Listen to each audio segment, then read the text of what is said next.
Hello guys, welcome to my most underrated movies. This is a remake of my original video I did. I'm sorry I am late on this. You get 3 live streams today. You're getting today the underrated and overrated movies remade, and later on tonight you're gonna get the Pixar ranking from worst to best. I'm going to rank all 18 Pixar movies from worst to best. And let's get started with the underrated movies. Now, some things are changed, some things are new, but we have 21 movies. Let's get started. Number 21, we have Fantastic Four and Fantastic Four: Rise of the Silver Surfer. These two movies are masterpieces compared to Fantastic. Yeah, they may not have the best thing, they may not be the greatest movies ever, but I do think that there is a spot for these movies. I think these movies are watchable. They are much better than what people say they are. Yeah, Jessica Alba, I do admit, she kind of feels like she doesn't want to be there, but I still think she does a good job. I love Chris Evans as the Human Torch. Before, he was funny. Owen Griffith is really good, and I really enjoy seeing Michael Chiklis as the Thing. The Thing has a practical suit. The practical suit is much better than the CGI version in 2014. It treats the source material with respect, if not all of the respect. It treats the characters like a family, and they actually feel like they work together when fighting Dr. Doom. And Rise of the Silver Surfer, I think, is a misunderstood sequel. It does have problems, but I do think that Rise of the Silver Surfer is underrated, and I love Lawrence Fishburne as the Silver Surfer. These are the only two that are watchable. The Roger Corman one sucks, and the 2015 version sucks. Miles Teller, Kate Mara, Michael B. Jordan, and Jamie Bell, they try, but that movie was interfered, and Fox ruined what could have been a great film with the 2015 movie. But Fox, you should not have interfered in this movie. And also, because of this movie, Josh Trank couldn't even do a Star Wars movie. So that's not fair. It's not fair to Josh Trank. But I've been reading news about Disney and Fox. Disney wanted to buy half of Fox Studios, but you cannot do these 3 things. You can't have Deadpool as a PG-13 character. He has to be R-rated. It has to. I'm sorry, Disney. You can't do PG-13 Deadpool. It's going to be disrespectful to Deadpool. And I love the Deadpool movie. 2. Do Fantastic Four justice. Give them a great Fantastic Four movie. Give us a great, and let us get Galactus right and everything. And the third thing is, do not try to redo X-Men. No, it's not necessary. I'm fine with the X-Men franchise the way it is, and if people don't like it, that's their loss. So, and if it ain't broke, then don't you freaking fix it. Don't mess with it.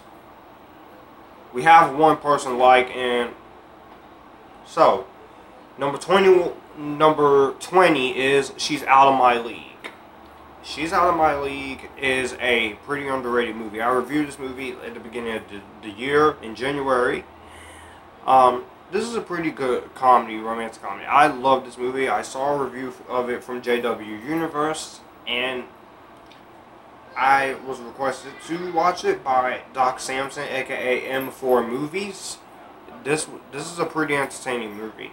Alice Eve.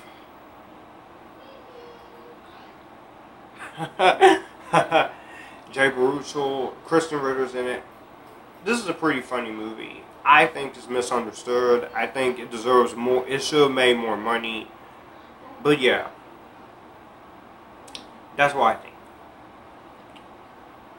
Number 19, this is not a surprise. Spider-Man 3.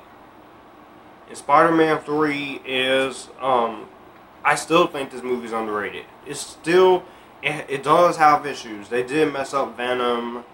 They did ruin Venom.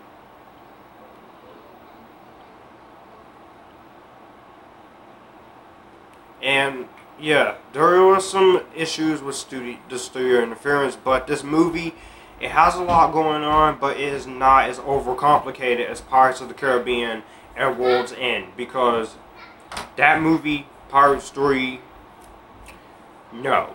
Just no. That is not how you do a Pirates of the Caribbean movie, and I got one of those movies on the list. Is anybody even watching this right now? But I told you guys this is going to be a redo. Well, I got one like, so that's lucky. But Spider-Man 3 is a pretty entertaining movie. It's not a bad movie. It's still entertaining and it's still watchable. And it's much better than The Amazing Spider-Man 1. Because it's not boring. And it doesn't take an hour and a half to see Spider-Man. They did mess up Venom, but I can forgive it because at least the rest of the film has something to it. And it's not terrible.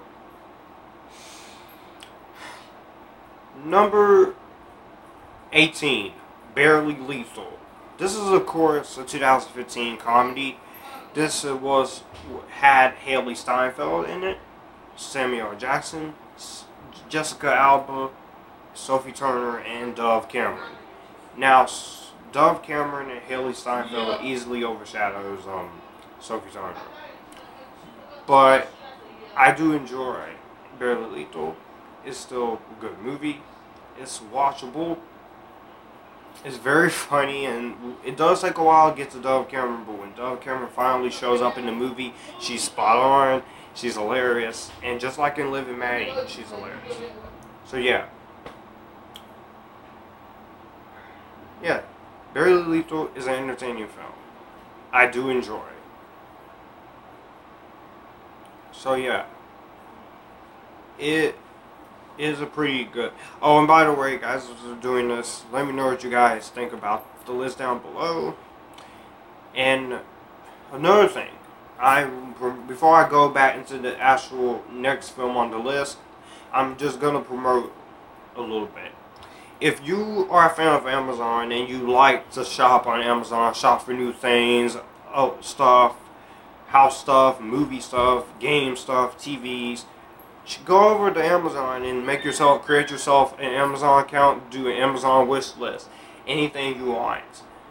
And if you want to, you can check out my Amazon wish list there. And I will see you guys. And there you go.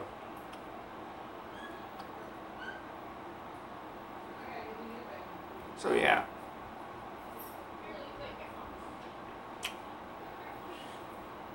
At number 18, we have 7 Pounds. 7 Pounds, of course, this stars Will Smith, Rosario Dawson, Woody Harrelson, Barry Pepper. Great film by the director of this movie. The director of this movie is Italian, Gabriele Muccino. He's a good director. He directed Pursuit of Happiness. His follow-up here of 7 Pounds is pretty good. I enjoy this movie. It's a pretty good movie. It is a entertaining movie, and I think it is a fun movie. I think it's a great film. The ending is sad. I'm not gonna ruin it, but 7 Pounds is a pretty good movie. I enjoy it. Nevertheless, it's fun, and the music in here is really good. I think everything here is good. It is a little long, but it's 2 hours and 3 minutes. So yeah. Number 17, 1408. And this movie is creepy. This is one of the most underrated Stephen King movies I have seen.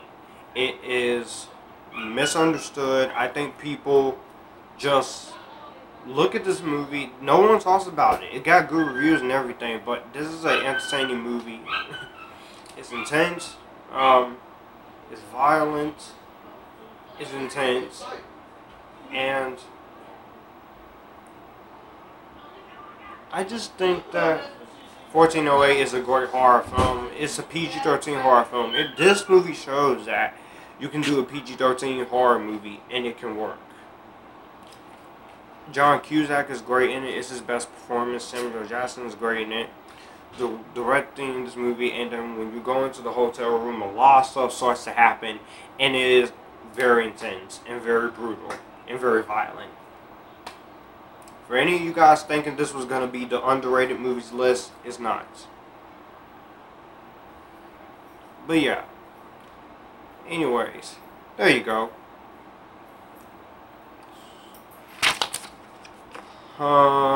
What's next? Number 16, Four Color Girls. This is, of course, directed by Tyler Perry. Stars Janet Jackson, Kimberly Elise, Laurel Devine, Sandy Newton, Tessa Thompson, Anika Noni Rose, Kerry Washington, Felicia Rashad. And this is a really good movie. I stayed away from this movie at a young age because there were a lot of things in this movie that was intense. And it's a lot of intensity, is R-rated, is intense, and it is disturbing. The subject matter is intense.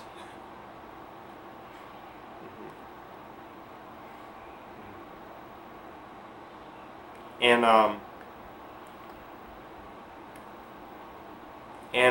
I really do enjoy seeing how this movie does. The movie is just fairly entertaining.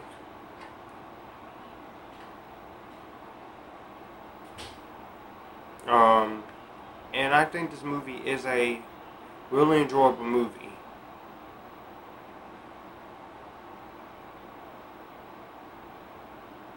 So yeah, I enjoy Four Color Girls. It does have some problems. I said in my review, I don't like a certain part of this movie involving two kids, because that really did hurt me as a fan of Tyler Perry, and it really does hurt me as someone who likes seeing kid actors in movies.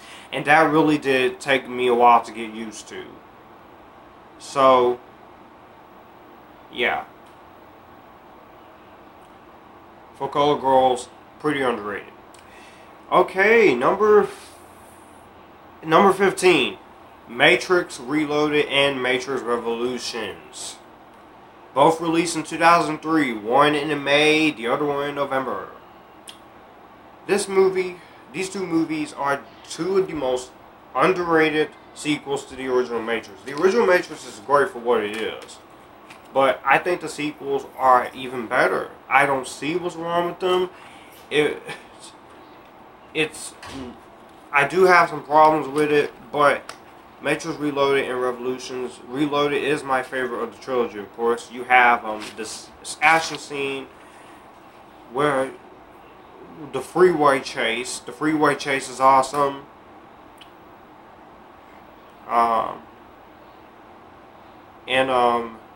You have the scene with Neo fighting Hugo. The action is even great. There is a lot of CGI in the sequels, but I can overlook it because the acting is still good.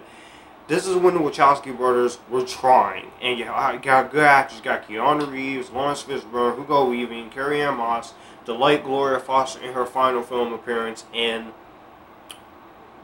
Reloaded before Mary Alice took over in Revolution, so that kind of sucks.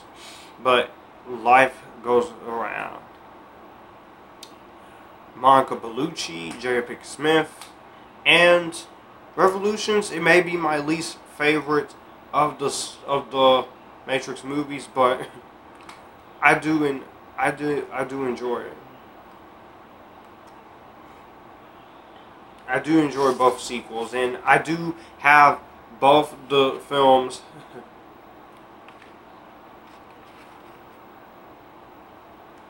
I do have both the films as well as the first one on the Amazon list and in the triple feature. And the triple feature, guys, with all three films, it has all the special features from the third one, from all three films, the previous DVD releases, and the Matrix Anthology set. So there you go.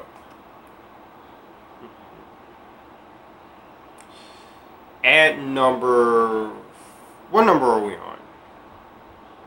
I think number 14. Next up we have Minority Report. Minority Report is a pretty entertaining movie. I really do enjoy this movie. It is, this is one Steven Spielberg movie nobody seems to talk about, really.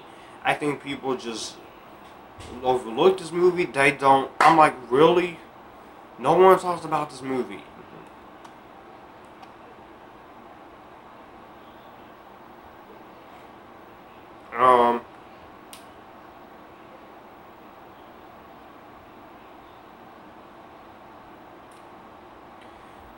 And all the acting in here is pretty insane.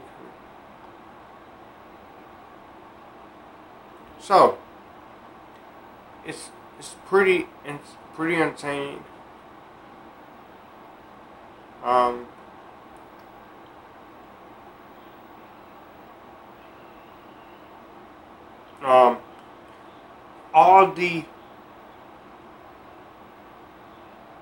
All the acting here is pretty good.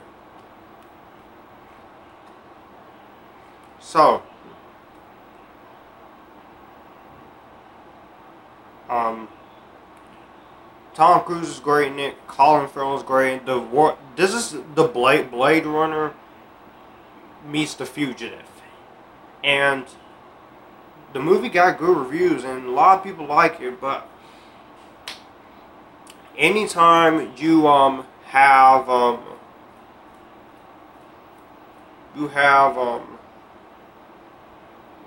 actors playing in here, I really do enjoy seeing what they're doing in here, and all the actors are great. The visuals are great. Everything about this movie is great. I highly recommend you check it out. Next one is Indiana Jones and the Kingdom of the Crystal Skull. Why do people hate this movie? I don't know. Hang on a minute.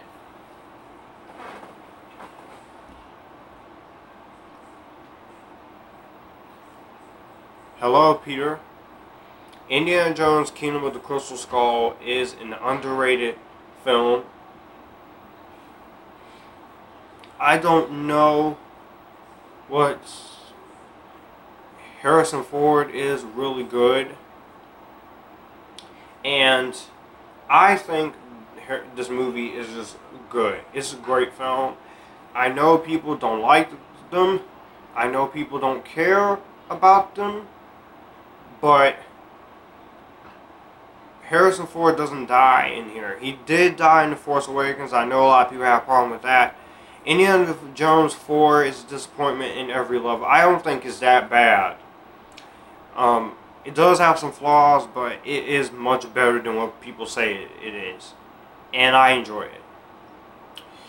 Next up, we have The Mummy Returns, which is the sequel to the 1999 film The Mummy, with Brendan Fraser and Rachel Weisz. This is a good sequel. I enjoy it. I reviewed this film last year. I don't see what the problem is. Sure. It does. The CGI Scorpion King is terrible. The Rock is great in here, but when you get to the part at the end of the movie where they're fighting, and it shows the CGI looking Scorpion King, it is terrible. A lot of people say it's convoluted, it's overlong. It's 2 hours and 10 minutes. It's a simple plot. And Mummy Returns is just misunderstood. It's not a bad movie. It's not horrible. I think the film is entertaining at best. All the acting is great. The action's still good. I don't have to really go into that about this movie. I just think this movie just gets too much flack. So if you want to see my full thoughts, go on my channel and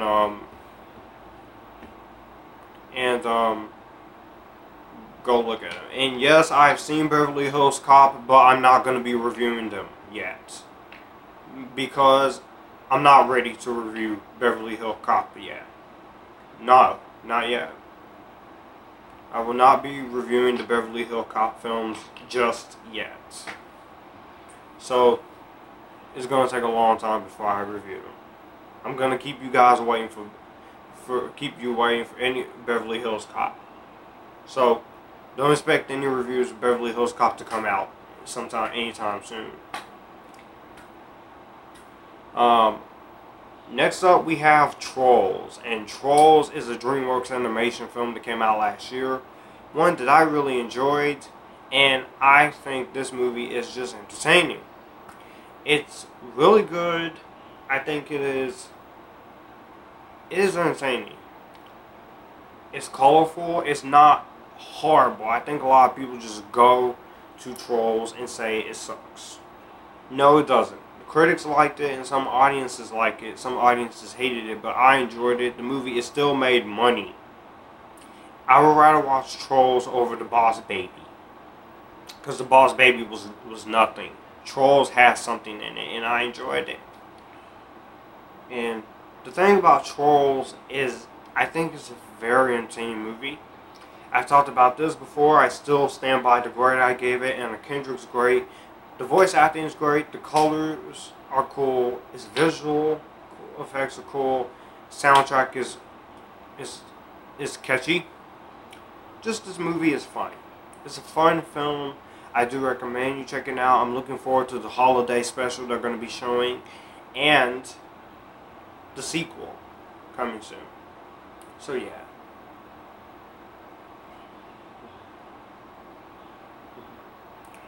Godzilla 2014 is next. Now, if you are a Godzilla fan, you may like or hate this movie, because this movie is divisive. This is much better than the 1998 stupidness that is the Godzilla one with Roland Emmerich. That movie should not exist. That is an abomination against humanity. It's a disgrace to Godzilla. This is much better. It does have problems, but what they needed to get right, they got right. And I think that's what they did. And Kong Skull Island, I enjoyed too. It was fun. It was fun. Kong Skull Island was good. It was good. Now, the acting is great. Everything about this movie is great. I do recommend you check it out, because this is a pretty entertaining film at best. Next up, we have another one from 2016 I enjoyed. It was my favorite film of the year.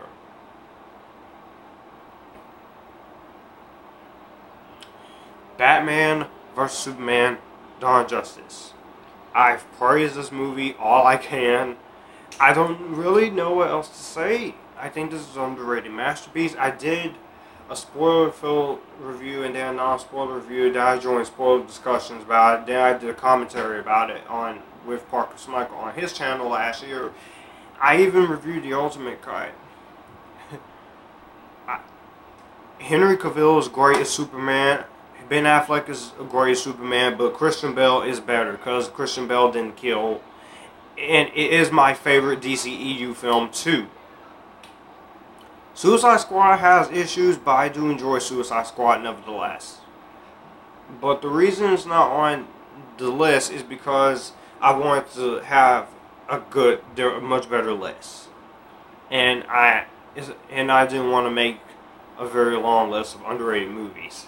But BVS, the version to watch is the Ultimate Cut. The theatrical cut is fine, but if the Ultimate Cut was released, I think this movie would have got much more praise. Not Oscar-worthy praise, just some more praise for people to enjoy.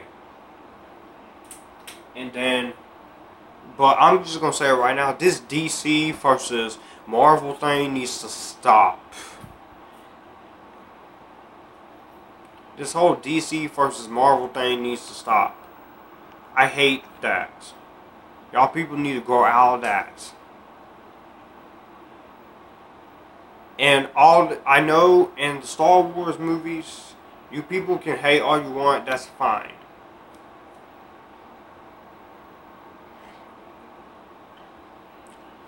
Now, next up, we have Descendants 1 and Descendants 2.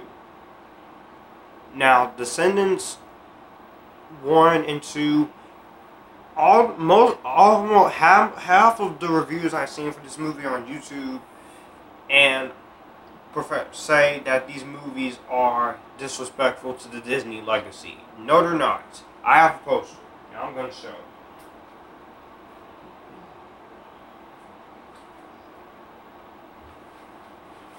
If I can find it.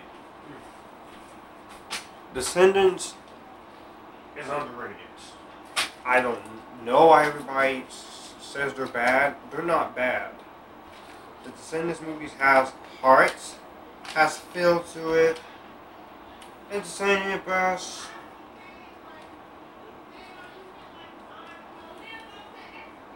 And I love Dove Cameron as the daughter of Maleficent. She's great as the daughter of Maleficent. And the songs are catchy too. They're colorful. They're not that bad, people. Descendants 2 is even better. The Descendants films are not that bad. I don't see what's wrong with them. I know I can see why some people are not into them, but they're pretty insane. And while I do have a few problems with both of them, I think they're good movies. And I'm looking forward to Descendants 3. Where did I put that poster, though? Somewhere.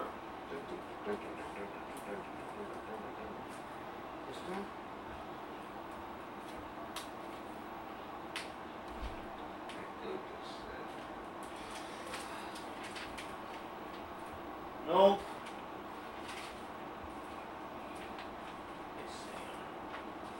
And yeah, I'm looking forward to Descendants 3. I'm about to get back in front of the camera, y'all. I'm not going nowhere. But anyway, next up we have Hide and Seek. This is a horror film by Robert De Niro and stars Dakota Fanning. I think this movie is just underrated. Robert De Niro and Dakota Fanning are great. The music is great. They have an interesting premise. I think the Descendants, again, Hide and Seek is misunderstood. It needs more recognition than it deserves. My video review of it has gotten more popular. It's one of my popular uploads. And I think that there's a lot more good than bad in Hide and Seek. I only have a few problems with it, but Hide and Seek is a good movie. And it has it's worth being in your DVD or Blu-ray collection because Hide and Seek is crazy. It's a good psychological thriller, and it's not silly or stupid. The only problem I have is the twist. I didn't care for the dad being Charlie, but spoiler alert, that movie's been out since 2005, 13 years. So yeah, that's Hide and Seek. Hold on, I'm gonna get the poster. Next up is Get Rich or Die Tryin. This, of course, stars 50 Cent, and I think Get Rich or Die Tryin is also fairly misunderstood. I think it's a good movie. I think it's entertaining. It's not horrible, as everybody says it is. Hopefully. No, but 50 Cent made a good debut. I like 50 Cent as a rapper. I like rap music. I stayed away from this movie for a while because of the R-rated, but I'm glad I waited up for the right time to watch because it's entertaining. I'll see you guys, right? I'm in the room.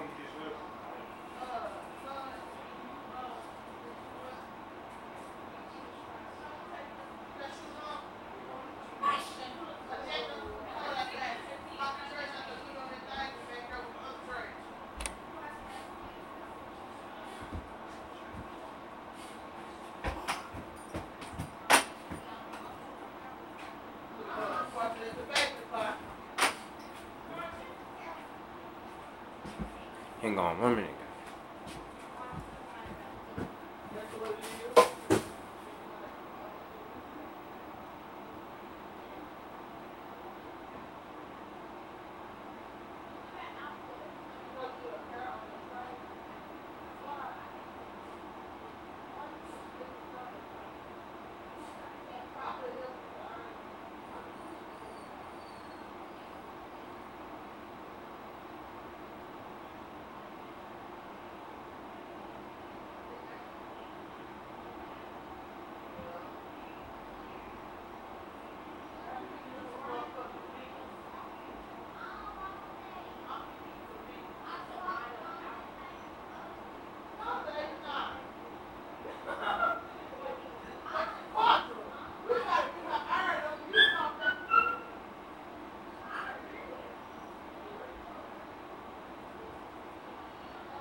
I know that.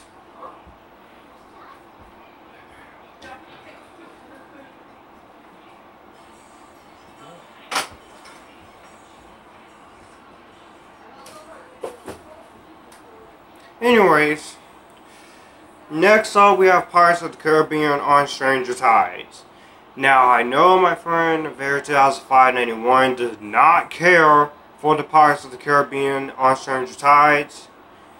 But let's face it, to those out there who have seen their worlds end, like me, this is by far a major improvement. It feels like the first movie again. It's shorter, it's lighthearted, it's not too dark. There's no Keira Knightley, thank God. And it's not convoluted and it's not overlong, because any of the issues I had with Pirates of the Caribbean at World's End, they still remain there. The movie's still convoluted. It's too many things, too many characters going on. But on Stranger Tides is much better. Johnny Depp is still great. Jeffrey Rush is still great. You have an awesome villain in Blackbeard. You have good replacements for Will and Elizabeth. And I honestly think that this movie is just not pretty good. So I don't know what's the problem. I have nothing more to say on Stranger Tides. I've said everything I need to say in an 18-minute long video. You guys can check that out. Next up is X-Men Apocalypse. Do I have to say any more about this? This is an underrated movie right here. I can see why people hate this movie. I can see why people love this movie. I'm on the love side. Despite issues I have, X-Men Apocalypse is still good. I would give Olivia Munn more to do. Hopefully she gets more to say in X-Men Dark Phoenix. I'm looking forward to it. Sophie Turner as Jean Grey doesn't bother me much. But she's her American accent is kind of Irish a little bit. And Jennifer Lawrence, I like her in the movie, but there are certain points in this movie I feel like she just sleepwalks. But hopefully she's into the next one. Please. You're Jennifer Lawrence, you're a good actress. And you were good in Mother this year, so I give you credit for that. So, X-Men Apocalypse, pretty good. Number 2 is Tron Legacy. I just uploaded a review for this, and I've said everything I need to say about this. Underrated movie. CGI Jeff Bridges is a little too bad. Olivia Wilde is a badass in here. There's a lot of things in this movie that's really good. And there's a lot more good than bad. And at number 1, we have Man of Steel. Need I say more? No. So, that's my most underrated films, 2017 version. Stay tuned for the overrated, and I will see you guys in that one. Let me know what your list is down below, and I will see you guys in the overrated.